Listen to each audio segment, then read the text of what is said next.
The rain didn't just fall that afternoon. It seemed to mourn. It streaked against the tall, arched windows of the old estate, making the world outside look like a blurred watercolor painting. Inside the mahogany-paneled library, the air was thick with the scent of old paper, expensive cologne, and a tension so sharp you could almost cut it. This was the day of the reading. The day when years of hidden resentment and whispered expectations would finally come to light. Julian sat in the back corner, his chair slightly squeaky. He felt out of place. His suit was a charcoal gray he'd bought on sale 3 years ago, and the sleeves were just a fraction too short. Across from him sat his cousins, Victor and Beatrice. They looked like they had stepped out of a luxury watch advertisement. Victor was busy checking his gold timepiece every 30 seconds, his leg bouncing with an impatient energy. Beatrice was scrolling through her phone, her polished nails clicking against the screen like a ticking clock. To them, this was a business transaction. To Julian, it felt like the final goodbye to the only man who had ever truly understood him. Uncle Silas had been a man of many mysteries, a recluse who lived in a sprawling house filled with shadows and silence. He had spent his final years being cared for by Julian. While Victor and Beatrice were busy building their empires in the city and sending generic get-well cards once a year, Julian was the one who sat by the bedside. He was the one who listened to the old man's rambling stories about the war, the secret beauty of the changing seasons, and the importance of looking at things twice before judging them. The lawyer, a stern man named Mr. Henderson, cleared his throat. The sound echoed in the silent room. He adjusted his spectacles and looked over the documents. Silas was a man of specific tastes, Henderson began, his voice a dry rasp, and his wishes regarding his estate are quite clear. He wanted to ensure that those who valued his legacy were rewarded accordingly. Victor smirked, leaning back and crossing his legs. He nudged Beatrice with his elbow, a silent signal of triumph. They expected the real estate. They expected the antique car collection. They expected the millions that Silas had supposedly tucked away in various accounts. Julian just lowered his head, his hands folded in his lap. He didn't want the money. He just wanted the heaviness in his chest to go away. To Victor, Henderson read, "I leave the downtown properties and the portfolio of industrial stocks. May you find the success you have so aggressively chased." Victor's smirk grew into a full-blown grin. He let out a soft, huffing laugh of relief. "Generous to the end," he whispered, though the warmth didn't reach his eyes. "Do, Beatrice," the lawyer continued. "I leave the summer home in the hills and the collection of jewelry belonging to my late wife. May it shine as brightly as your social standing." What? Beatrice let out a small gasp of delight, finally putting her phone away. She looked over at Julian with a look of mock pity. It was the look a predator gives to a scavenger look that said, "There is nothing left for you." The room went quiet. Julian felt the heat rising in his neck. He knew what was coming. He was the poor relation, the nephew who had wasted his time being a caregiver instead of a climber. And finally Henderson said, his voice dropping an octave, to Julian, the one who stayed when the house was quiet and the nights were long. The cousins leaned in, their eyes narrowed. They were curious if there was a hidden stash of cash or a secret account. "I leave the painting that hung in my study," Henderson finished.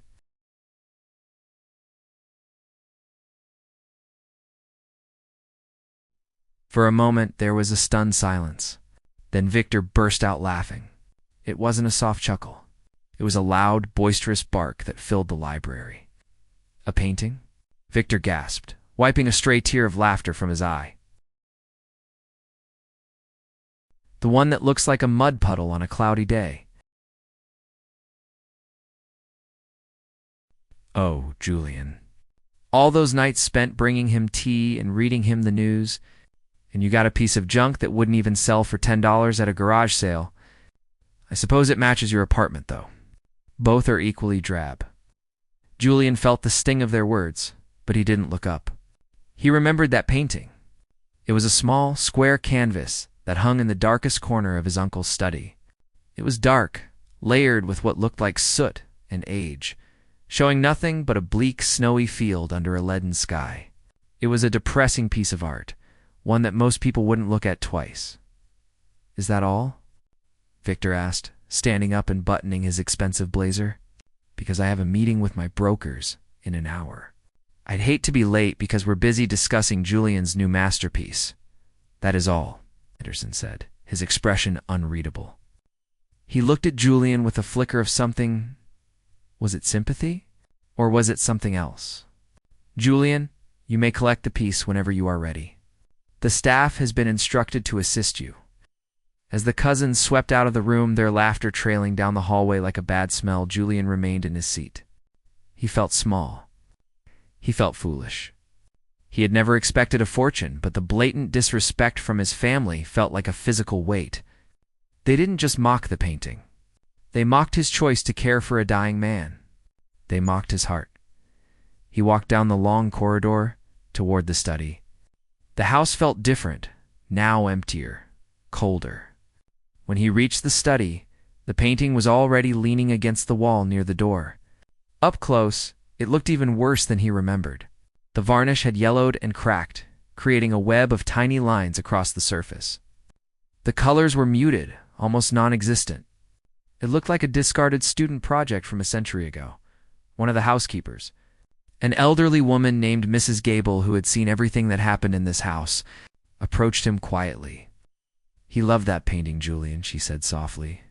He used to stare at it for hours when he couldn't sleep. He told me once that people only see what they are trained to see.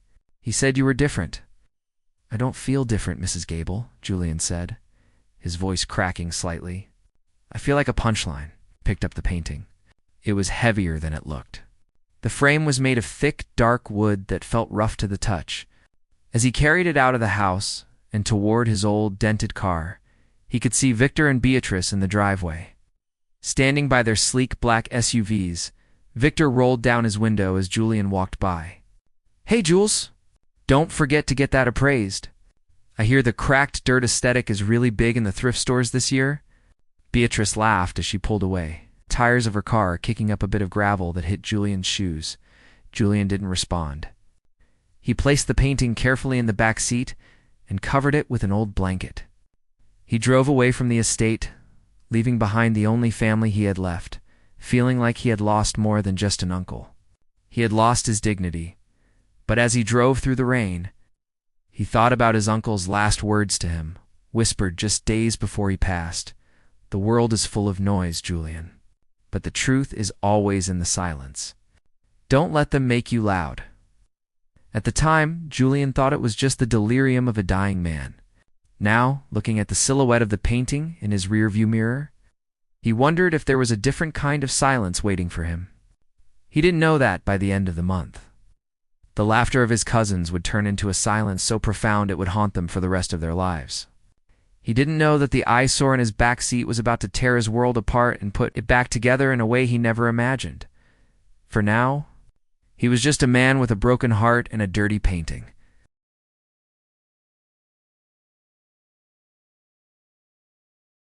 He was the loser of the will. He was the joke of the family.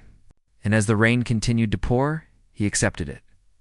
The drive back to his cramped apartment felt longer than usual. The heater in Julian's old car hummed a tired, rattling tune, barely fighting off the chill of the evening. In the back seat, the painting lay hidden under a frayed wool blanket, its presence feeling like a heavy secret. Every time he hit a pothole, he glanced in the rearview mirror. Worried the frame might crack further, though a bitter part of him wondered why he even cared about a piece of wood and canvas that his own family had called trash. When he finally reached his building, the hallway smelled like boiled cabbage and floor wax. He carried the painting up 3 flights of stairs, his breath hitching.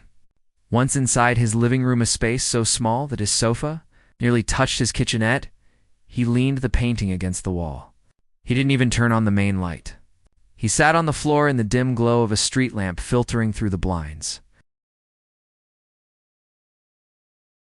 He didn't want to look, but the vibration was persistent.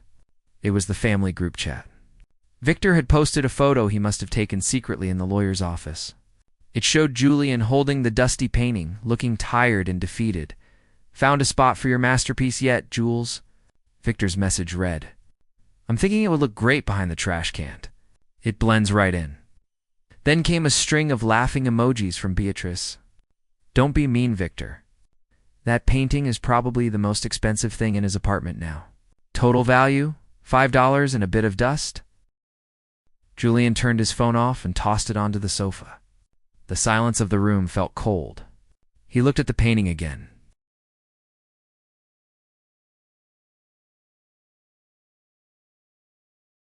Why had his uncle given him this? Uncle Silas wasn't a cruel man. He was thoughtful. He was a man who saved every letter, who remembered the name of the mailman's dog, who spent hours watching the birds. Giving a joke gift as a final act didn't fit the man Julian knew. He stood up and walked to the kitchen. Grabbing a soft cloth and a bowl of lukewarm water with a tiny drop of mild soap, he remembered Silas once telling him that truth often hides under the grime of time. He sat back down on the floor and began to gently dab at the corner of the frame as he worked. His mind drifted back to the nights at the estate. He remembered Silas sitting in his library, the fire dying down to embers. The old man would point to the shadows in the corner and say, "The world only wants the bright colors, Julian. They want the gold and the glitter. But the soul is in the shadows. That's where the real story is told." At the time, Julian had just nodded, thinking it was the poetry of an aging mind. Now, as he wiped away a thick layer of gray soot from the top edge of the canvas, he saw a flicker of something. It wasn't a bright color, but a texture, a stroke of paint so fine and delicate that it didn't match the rest of the muddy image. He worked for hours. The mockery from the afternoon started to feel smaller, more distant. He stopped checking his phone entirely. He wasn't thinking about the money or the properties his cousins had won. He was focused on the inch of canvas in front of him. But as the night wore on, the weight of his reality started to press in again. His bank account was nearly empty. He had taken so much time off work to care for Silas that his boss had hinted his position wasn't secure. He needed a win. He needed a miracle. Looking at the dark, dreary painting, he felt a wave of doubt. Was he just lying to himself? Was he trying to find meaning in a piece of junk because the alternative that his uncle had left him with nothing was too painful to bear? The next morning, the sun was harsh. It showed every crack in his apartment walls and every stain on the painting's surface. Julian felt exhausted. He went to the sink to wash his face, and when he looked in the mirror,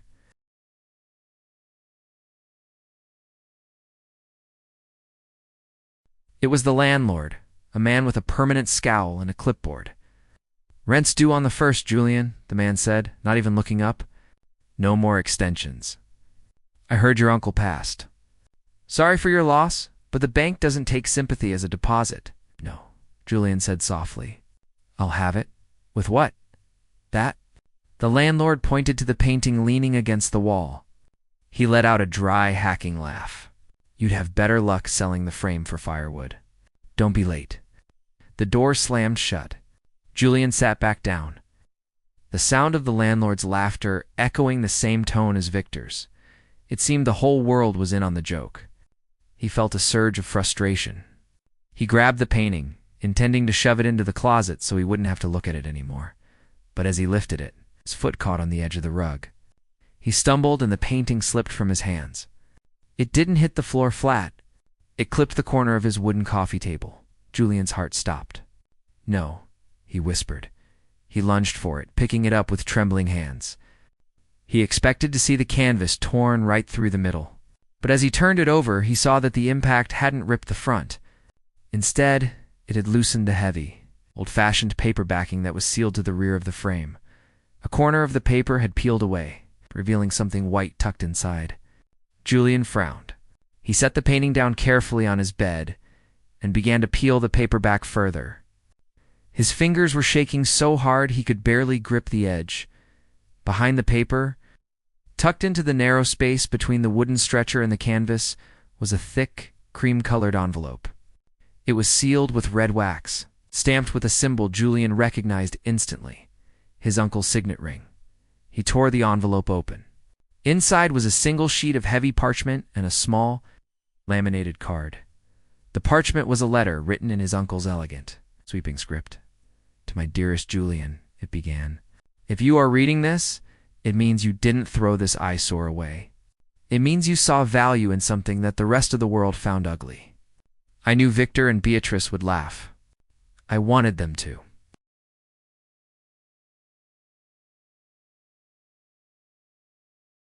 Julian's eyes blurred with tears. He wiped them away and continued reading. This painting is not what it seems. Underneath the soot and the secondary layers of cheap acrylic is a secret that has been kept for 80 years. It is a gift for the man who gave me his time when I had nothing else left. Take the card included in this envelope to the address on the back.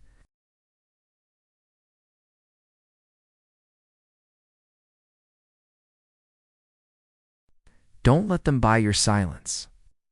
Julian looked at the small card. It was a business card for a high-end art restoration firm in the city, one that only dealt with museums and private estates. He looked back at the painting. The mockery, the laughter, the $5 jokes, they were all part of a test. A test of his loyalty, his patience, and his vision. He didn't feel like a punchline anymore. He felt like a man holding a fuse that was about to light up the dark.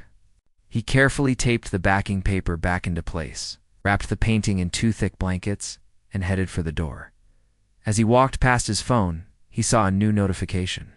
Another photo from Beatrice. She was at a high-end restaurant holding up a glass of champagne. The caption read, "Celebrating our real inheritance."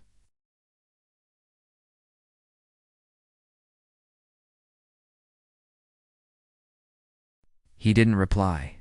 He just smiled a small, quiet smile, tucked the painting under his arm, and stepped out into the bright morning sun. The gray silence was about to speak. Julian was the only one who knew the language. The bus ride to the city center was bumpy. Julian held the wrapped painting on his lap like it was a sleeping child.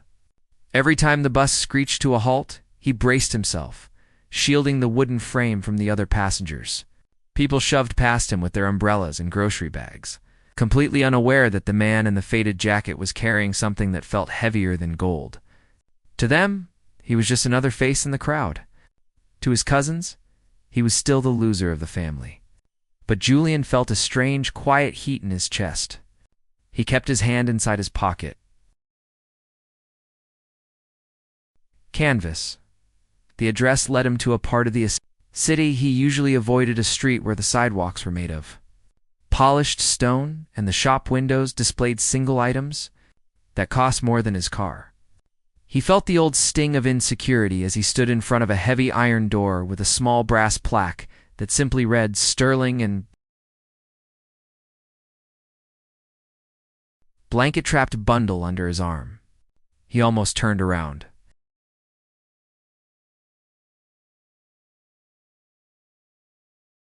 But then he remembered his uncle's shaky handwriting. Don't let them make you loud. He pressed the buzzer.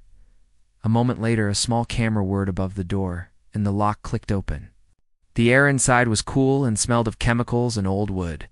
It was silent, a stark contrast to the honking horns and shouting vendors outside. A woman with silver hair and a sharp suit looked up from a desk. She didn't look at Julian's face first. She looked at the bundle in his arms. "Can I help you?" she asked, her voice polite but distant. "I'm looking for Mr. Sterling," Julian said, his voice coming out a bit more breathless than he intended. "I have a card. From Silas." The distance vanished, replaced by a sharp, intense curiosity. She stood up and walked around the desk. "Silas?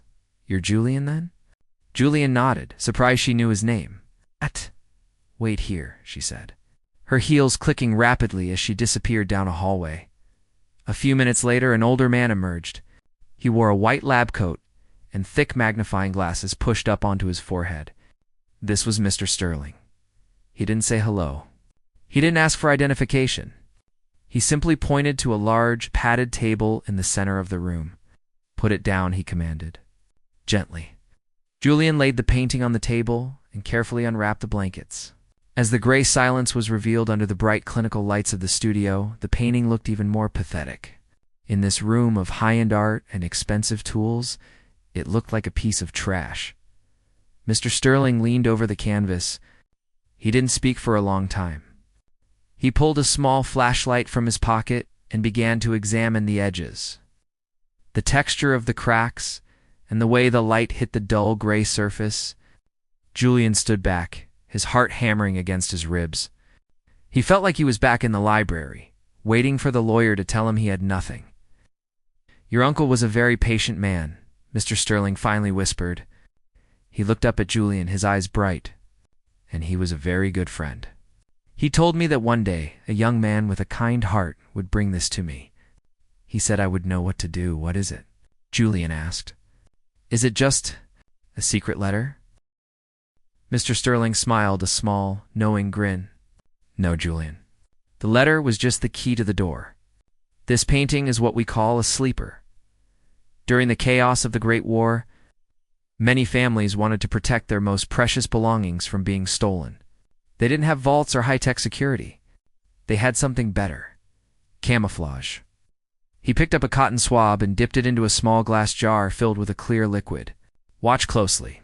He chose a spot in the upper right corner, a place where the gray sky of the painting looked particularly muddy. With the gentleness of a surgeon, he began to rub the swab in a tiny, circular motion. Julian held his breath. Slowly, the dark, soot-colored gray began to dissolve. It came off onto the cotton like a layer of old skin, and underneath, a sliver of brilliant, piercing blue appeared. It wasn't just blue. It was a blue that seemed to glow, a color so vibrant it looked like it was made of crushed jewels. Julian gasped, stepping closer. "What? What is that?" "That," Mr. Sterling said, his voice trembling slightly, "is the sky of a master. Someone, decades ago, painted this dreary winter scene over a masterpiece to hide it from the world. They used a low-quality, water-soluble pigment that could be removed without damaging the original oil underneath. Your uncle spent 40 years knowing this secret, but he never uncovered it. He saved it for you." Over the next few hours, Mr. Sterling explained the process. It wouldn't be a quick fix. It would take weeks, maybe months, of painstaking work to remove the gray silence and reveal the true image beneath. But even from that one tiny patch of blue, Mr. Sterling was certain.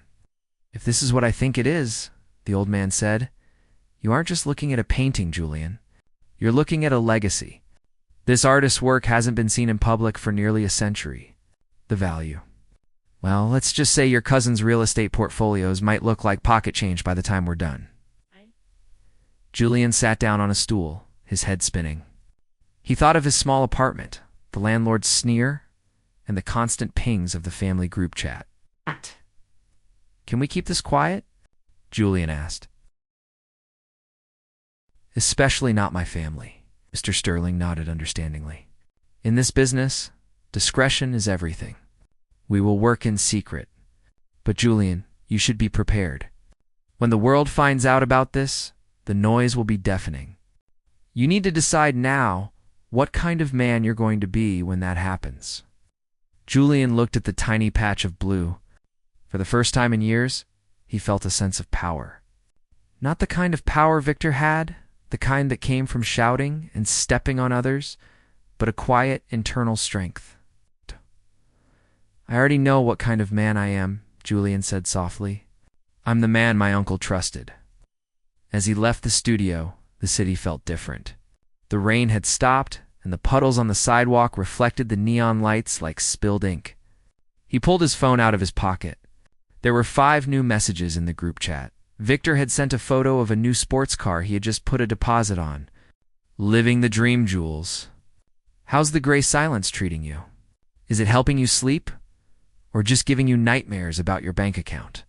Julian didn't feel the usual sting.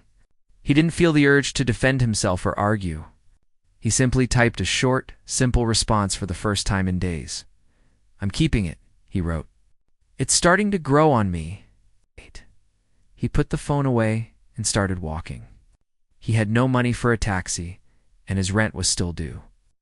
But as he moved through the crowded streets, he felt lighter than he ever had.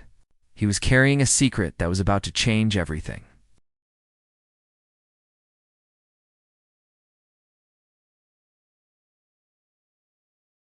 They had seen a dirty rag, because that was all their hearts. Allowed them to see Julian realize then that the gray silence wasn't just the name of the painting. It was the weapon he was going to use to change his life. While his cousins were busy bragging about their new toys, Julian would be waiting in the shadows, watching the masterpiece slowly emerge from the grime. The real show hadn't even started yet. The weeks that followed were the quietest of Julian's life, yet inside his mind, it was the loudest it had ever been. He returned to his normal routine, working his shift at the local library and returning to his cold, cramped apartment. To the outside world, nothing had changed. He was still the man in the frayed coat, still the one who ate canned soup for dinner to save a few dollars. But every Tuesday and Thursday evening, he would take the long bus ride to the city center to visit Mr. Sterling's studio. Inside the studio, the transformation was happening. Mr. Sterling worked with the patience of a saint. Using tiny brushes and chemical solutions that smelled like almonds, he was slowly dissolving the gray silence. Every time Julian visited, a new section of the true painting was revealed. First, a golden sun appeared in the corner, its rays painted with such precision they seemed to vibrate. Then, a lush, green valley began to emerge from the artificial snow of the top layer. It wasn't just a painting. It was a window into a world that had been hidden for 80 years. Meanwhile, the family group chat had turned into a showcase of vanity. Posting videos of the skyline while complaining about the low quality of the marble in his kitchen, Beatrice was on a shopping spree in Paris, sending photos of designer bags that cost more than Julian's annual rent. They never missed an opportunity to tag him. "Hey Julian," Victor messaged one afternoon. "I'm hosting a housewarming party next Friday. You should come. I've got a spare closet you can hang your mud painting in. It might actually make the cleaning supplies look fancy." Julian stared at the screen. He felt the familiar surge of anger, but he suppressed it. He thought about the golden sun currently emerging in the studio. He thought about the way Mr. Sterling's hands shook with excitement when he realized the artist was a man whose works were mostly housed in the Louvre. "I'll be there," Julian typed back. When Friday arrived, Julian didn't wear a tuxedo or a fancy suit. He wore his charcoal gray suit, the same one from the funeral, but he had spent an hour ironing it and polishing his old shoes. He didn't bring a gift. He brought a small, plain envelope. Victor's penthouse was a temple to excess. The air was filled with the smell of expensive catering and the shrill laughter of people who only cared about the price tag of the things they owned. When Julian walked in, the room went silent for a heartbeat before a wave of snickering broke out. "The guest of honor," Victor shouted, stepping forward with a glass of scotch in one hand. He patted Julian on the shoulder, but it wasn't a gesture of affection. It was a display of dominance. "Where is it, Jules? Did you bring the masterpiece? I've got a spot right next to the guest bathroom that's just begging for some gray energy." Beatrice sauntered over, draped in silk. "Oh, leave him alone, Victor. He probably had to sell the frame just to afford the bus fare here. You look well-rested, Julian. I suppose having no money and nothing to manage gives you plenty of time for naps." The guests, mostly business associates and socialites who knew the story of the junk inheritance, laughed. Julian stood in the center of the room, a calm island in a sea of mockery. He waited for the laughter to die down. "I actually have some news about the painting," Julian said. His voice wasn't loud, but it had a steady weight to it that made a few people stop talking. Victor grinned, looking around at his friends. "Oh, did you find a buyer at the local flea market? Did they offer you a sandwich and a handshake for it?" "Not exactly," Julian said. He reached into his pocket and pulled out the envelope. He didn't hand it to Victor. He simply held it. "I took it to a specialist. It turns out the gray silence was just a cover. It was a secondary layer of paint applied during the war to protect what was underneath." The room grew a little quieter. "What are you talking about?" It was a piece of junk. Uncle Silas was a senile old man who liked to collect scraps. Julian pulled out a printed photograph from the envelope. It was a high-resolution image of the painting in its current state of restoration. About 70% of the masterwork was now visible. The vibrant blues, the golden light, and the unmistakable signature in the corner were clear as day. "The specialist is Mr. Sterling," Julian said. He's confirmed it's a lost work by a master. He's already had 3 museums contact him for a private viewing. The starting appraisal is ... significant. Victor snatched the photo from Julian's hand. He stared at it, his face turning a strange shade of pale. Beatrice crowded in next to him, her eyes widening as she recognized the name of the artist listed at the bottom of the appraisal sheet, a name she had seen in her art history books during her expensive private schooling. This ...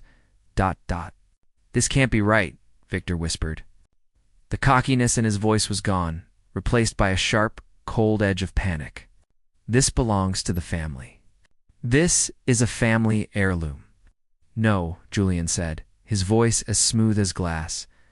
According to the will you were so happy about, this was my specific inheritance. You've got the properties, Victor. Beatrice got the jewelry. I got the eyesore. Remember? One of Victor's business associates, a man who knew the art market well, leaned in to look at the photo.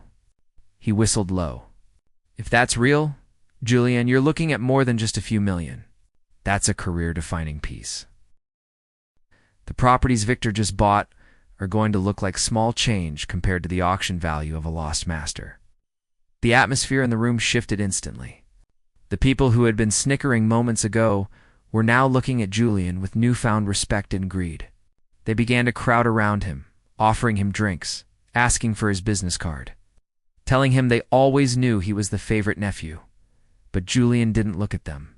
He looked at Victor and Beatrice. Their faces were a mask of pure, unadulterated regret. They weren't just losing money. They were losing the status they had used to crush him. The joke had flipped, and they were the ones standing in the punchline. You cheated us, Beatrice hissed, her voice trembling. You knew. You sat there at the funeral and let us think you got nothing while you were holding on to this? I didn't know anything, Julian replied. I just didn't throw it away. I kept it because I loved the man who gave it to me. You two were so busy counting the money you hadn't even earned yet that you couldn't see the gift for what it was. You mocked his memory because he didn't give you enough. I kept his memory, and it turns out he gave me everything. Victor took a step toward Julian, his fists clenched. We'll contest the will. This is a mistake. The lawyer didn't disclose the true value. This is fraud. The lawyer followed the will exactly as it was written, Julian said. And as for the value, the only reason it has value now is because I cared enough to look closer. If it had been given to either of you, it would be in a dumpster by now. And we both know it.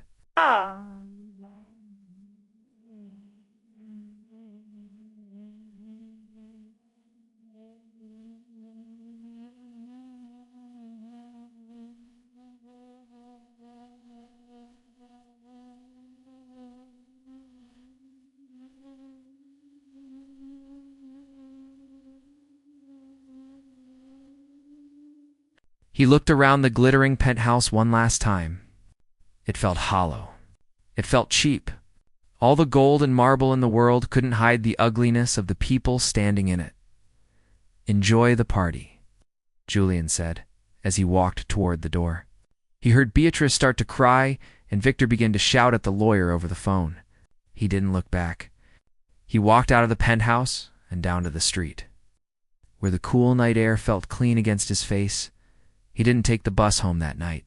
He walked. He walked past the luxury shops and the expensive restaurants, feeling a sense of peace that no amount of money could buy. He wasn't thinking about the millions of dollars. He was thinking about his uncle's study, the smell of old books, and the quiet smile of a man who knew that, in the end, the heart always wins. The regret of his cousins was only the beginning. The world was about to learn Julian's name, but more importantly, they were about to see the beauty that had been hidden in the gray silence. The morning of the grand auction arrived with the sky so clear, it looked like it had been scrubbed clean. Julian woke up in his small apartment, the same one he had lived in for years. But today, the cracked ceiling and the peeling wallpaper didn't feel like a cage. They felt like a shell he was about to outgrow. He took his time getting ready, moving with a deliberate slowness. He made a cup of tea, sat by the window, and watched the city wake up. He knew that by sunset, his life would be divided into before and after. The auction house was a place of high ceilings and hushed whispers. Security guards with earpieces stood at the heavy oak doors, and the air was filled with the scent of expensive perfume and nervous energy. This wasn't just any sale. It was the event of the season. The discovery of a lost masterwork had sent shockwaves through the global art community. Collectors from across the ocean had flown in, their bank accounts ready to battle for a piece of history. Julian arrived early. He didn't go through the main entrance where the cameras were waiting. He slipped in through a side door and met Mr. Sterling in a private viewing room. The painting sat on a velvet-lined easel, fully restored. The gray silence was gone. In its place was a landscape so breathtaking it felt like you could step right into it. The valley was bathed in a golden, eternal light, and the brushstrokes were so fluid they looked like liquid. "Are you ready, Julian?" Mr. Sterling asked, looking at the young man with a fatherly pride. "This is the moment the world sees what your uncle saw in you." Julian nodded. "I'm ready. But I'm not doing this for the money, Mr. Sterling. I'm doing it to finish the story." As the auction began, Julian sat in a small, shadowed gallery overlooking the main floor. He didn't want to be the center of attention. He wanted to watch.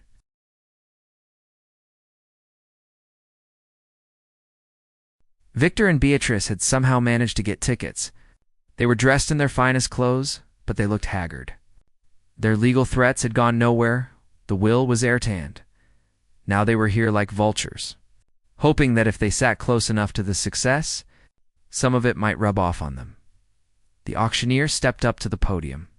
The room went silent. "Ladies and gentlemen," he began, his voice echoing, "we are here today for a once-in-a-lifetime event. A piece that was hidden by history, protected by a simple layer of gray paint, and preserved by the loyalty of one man." Ow. The curtains pulled back, and the masterpiece was revealed. A collective gasp filled the room. The bidding didn't start with a trickle. It started with a flood. The numbers jumped by hundreds of thousands, then by millions. Victor's face turned a deep shade of red, and Beatrice looked like she was about to faint. Every time the gavel struck a new high, it was like a hammer blow to their pride. They had called this trash. They had laughed at the man who owned it. And now they were watching a fortune fly past them, out of reach forever. When the final gavel fell, the price was a number Julian couldn't even fully process. It was more than enough to buy 10 of the estates Victor had inherited. It was enough to change the lives of generations. As the crowd began to stir and reporters rushed forward, Julian stood up. He didn't go down to the floor to claim his victory. He walked out the back way. He had one more stop to make. He drove to the lawyer's office.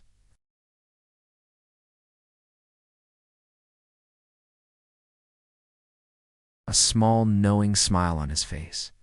Julian placed a stack of documents on the desk. "Is everything ready?" "It is," Henderson replied. "The Silas Legacy Foundation is officially active. The funds from the auction will be transferred directly. It will provide housing for struggling artists and a permanent scholarship for those who choose caregiving as a path." Julian sighed, a long, deep breath of relief. He wasn't keeping the millions. He kept enough to live comfortably, to move into a decent house, and to never worry about rent again. But the rest was going back into the world. He knew that's what the gray silence was really about. It was about having the power to do good. As he walked out of the office, he ran into Victor and Beatrice in the hallway. They had followed him, their faces twisted into masks of fake contrition. "Julian." "Wait," Victor shouted, his voice cracking. "Listen, we were stressed. We didn't mean those things. Surely, there's a way we can all benefit from this. I've had some bad luck with my stocks," and Beatrice ... "Well, her jewelry wasn't worth as much as we thought." Julian stopped and looked at them. He didn't feel anger anymore. He just felt a profound sense of pity. "The money is gone," Julian said quietly. "Gone?" Beatrice shrieked. "What do you mean, gone? You just made a fortune." "I gave it away," Julian said. "I kept enough for a simple life. The rest is going to people who actually need it. People who are looked over, People who are mocked because they don't look like much on the outside. Victor looked like he had been slapped. The realization hit him that there was no payday coming. No handout. A rescue. His greed had led him to a dead end. "You're crazy," Victor whispered. "You had everything, and you threw it away." "No," Julian replied, stepping toward the elevator. "I had nothing when I had that painting, and you were laughing at me. Now, I have peace. And that's something you'll never be able to buy, no matter how many properties you own." Julian stepped into the elevator and watched the doors close on his cousin's shocked, angry faces. That was the last time he ever saw them. Years later, Julian lived in a small, sunlit house on the edge of the city. He spent his days painting not for money, but for the joy of it. He became a frequent visitor at the foundation he started, sitting with the elderly and listening to their stories. He became the man his uncle knew he could be, someone who saw the beauty in the quiet, the value in the ignored, and the masterpiece in the gray. The gray silence hung in a national museum, a symbol of hidden truth. But for Julian, the real masterpiece was the life he had built from the ashes of their mockery. He had turned their laughs into regret, not by being loud, but by being true. And every time he looked at the golden sun in his own paintings, he whispered a thank you to the uncle who knew that sometimes the greatest treasures are the ones the world is too blind to see.